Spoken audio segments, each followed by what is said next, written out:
हरे कृष्णा। आज के Bhagavad Gita audio session में आपका स्वागत है। आज हम भगवत गीता के दूसरे अध्याय का 47वां श्लोक पढ़ेंगे। तो सबसे पहले मंगलाचरण। ओम नमो भगवते वासुदेवाय। ओम नमो भगवते वासुदेवाय। ओम नमो भगवते वासुदेवाय। ओम अज्ञानं त्रिमन्धस्य ज्ञानञ्जनशलाकया चक्षुर्मृतं येन तस्मै श्रीगुरवे नमः। नारायणं नमस्कृत्य नरं चैव नरोत्तमं देवीं सरस्वतीं व्यासं ततो जयमुदीरयेत्। नष्टप्रायशवभद्रेषु नित्यं भागवत सेवया भगवती उत्तम श्लोके भक्तिर्भवति नैष्ठिकी। हरे कृष्ण कृष्ण कृष्ण हरे हरे, हरे राम राम राम हरे हरे। जय शिला प्रभुपाद की जय, शिला गुरुदेव की जय, कृष्ण बलराम की जय, श्री वृंदावन धाम की जय, नित्य गौर प्रेमानंदे। हरि हरि बोल। हरे कृष्णा। तो आज का हमारा श्लोक है अध्याय 2 श्लोक संख्या 47। कर्मण्यवाधिकारस्ते मा फलेषु कदाचन मा कर्मफल हेतुर्भुर्मा ते संगो सत्वकर्मणि। भावार्थ और तात्पर्य जगतगुरु शिला प्रभुपाद के द्वारा। जगतगुरु शिला प्रभुपाद की जय। भावार्थ, तुम्हें अपने कर्म यानी कर्तव्य करने का अधिकार है, किंतु कर्म के फलों के तुम अधिकारी नहीं हो। तुम न तो कभी अपने आप को अपने कर्मों के फलों का कारण मानो, न ही कर्म न करने में कभी आसक्त हो। जय। तो यहाँ भगवान अर्जुन को कर्म के बारे में बता रहे हैं। ये असल में एक बहुत प्रसिद्ध श्लोक है और हमने काफ़ी बार इसको सुना भी होगा। तो इस पहले तात्पर्य पढ़ते हैं, फिर इसके विषय पर कुछ चर्चा करेंगे। तात्पर्य, यहाँ पर 3 विचारणीय बातें हैं। कर्म यानी स्वधर्म, विकर्म तथा अकर्म। कर्म यानी स्वधर्म वे कार्य हैं जिनका आदेश प्रकृति के गुणों के रूप में प्राप्त किया जाता है। अधिकारी की सम्मति के बिना किए गए कर्म विकर्म कहलाते हैं और अकर्म का अर्थ है अपने कर्मों को न करना। भगवान ने अर्जुन को उपदेश दिया कि वह निष्क्रिय न हो, अपितु फल के प्रति आसक्त हुए बिना अपना कर्म करे। कर्म फल के प्रति आसक्त रहने वाला भी कर्म का कारण है। इस तरह वह ऐसे कर्म फलों का भोक्ता होता है। जहाँ तक निर्धारित कर्मों का संबंध है, वे 3 उपश्रेणियों के हो सकते हैं, यथा नित्य कर्म, आपातकालीन कर्म और इच्छित कर्म। नित्य कर्म फल की इच्छा के बिना शास्त्रों के निर्देशानुसार सतोगुण में रहकर किए जाते हैं। फल युक्त कर्म बंधन के कारण बनते हैं, अतः ऐसे कर्म अशुभ हैं। हर व्यक्ति को अपने कर्म पर अधिकार है, किंतु उसे फल से अनासक्त होकर कर्म करना चाहिए। ऐसे निष्काम कर्म निस्संदेह मुक्ति पथ की ओर ले जाते हैं। अतः भगवान ने अर्जुन को फलासक्ति रहित होकर कर्म यानी स्वधर्म के रूप में युद्ध करने की आज्ञा दी। उसका युद्ध विमुख होना आसक्ति का दूसरा पहलू है। ऐसी आसक्ति से कभी मुक्ति पथ की प्राप्ति नहीं हो पाती। आसक्ति चाहे स्वीकारात्मक हो या निषेधात्मक हो, वह बंधन का कारण है।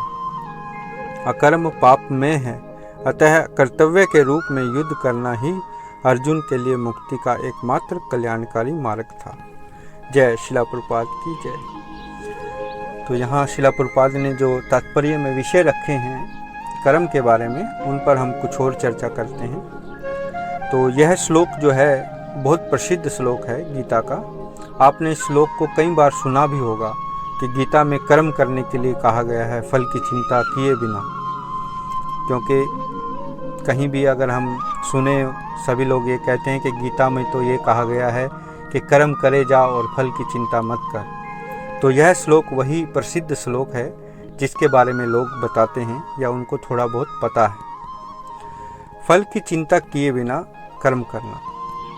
तो यहाँ भगवान कह रहे हैं कि हमारे पास कर्म करने का अधिकार है, परंतु फल पर अधिकार नहीं। अर्थात हमारे पास स्वेच्छा का अधिकार है। हम अपनी इच्छा से कर्म कर सकते हैं, जैसे किसी उद्देश्य को प्राप्त करने के लिए, पैसा कमाने के लिए, संपत्ति बनाने के लिए, परीक्षा में पास होने के लिए। ऐसे अनेक कर्म हैं जो हम दिन रात करते हैं। यहाँ महत्वपूर्ण यह है कि हम किसी उद्देश्य को रख कर कर्म तो करते हैं, परंतु यदि फल हमारे अनुरूप ना आए तो, या फल आए और हम उस स्थिति में न हों कि फल का भोग कर सकें, इसलिए ऐसे कर्म हमें हमारे बंधन का कारण बनते हैं।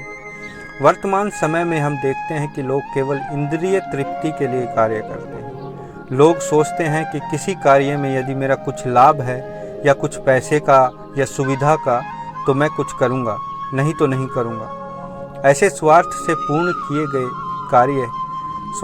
किए गए कार्य हमें बंधन में बांधते हैं। इसके विपरीत यदि हम कर्म तो करें, परंतु भगवान के निमित्त होकर करें, तो कर्म हमारी मुक्ति का कारण भी बन सकते हैं। वैसे भी हम नित्य कर्म या स्वधर्म तो करते हैं, परंतु यदि भक्ति के अनुसार यानी भगवान को समर्पित होकर करें, तो वह निष्काम बन जाते हैं।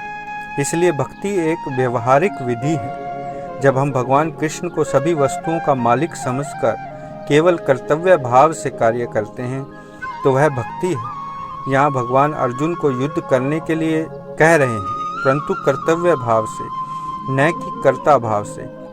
हमें कर्ता भाव त्याग कर निष्काम कर्म भाव से कर्म करना चाहिए, क्योंकि हम देखते हैं कि ज़्यादातर जो वर्तमान समय में लोग हैं वो कर्म करते हैं कर्ता भाव से, कि मैं कर रहा हूँ या मैंने किया या मेरी वजह से ये हुआ।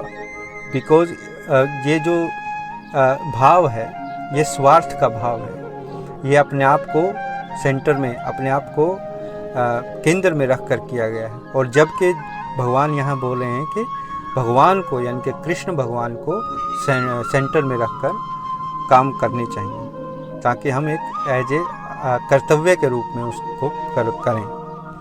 तो इस कर्म के बारे में भगवान असल में अगले अध्याय में, जिसका नाम भी है कर्म योग, उसमें बहुत अच्छे से बताएंगे, और जिसमें भगवान अलग अलग कर्मों का विवरण भी देंगे कि अकर्म क्या है और पाप कर्म क्या है, पुण्य कर्म क्या है और अकर्म क्या है। तो इस श्लोक में इतना ही। अपने प्रश्न और टिप्पणियाँ कृपया मेरे व्हाट्सएप पर ज़रूर भेजें या यूट्यूब में कमेंट बॉक्स में छोड़ें। और मैं आपको याद दिलाऊं, ये भगवद गीता जो ऑडियो सेशन है, ये हरे कृष्णा वीकेंड चैरिटेबल ऑर्गेनाइजेशन है ऑकलैंड में, न्यूजीलैंड में, उनके द्वारा ये प्रायोजित किए जाते हैं। इस संस्था के जो मुखिया हैं वो हिज ग्रेस अमरीश प्रभु हैं, जिसकी देखरेख में हम सब ने ट्रेनिंग प्राप्त की है और ये सेशंस चलाते हैं। तो आज के लिए इतना ही। हरे कृष्णा, धन्यवाद।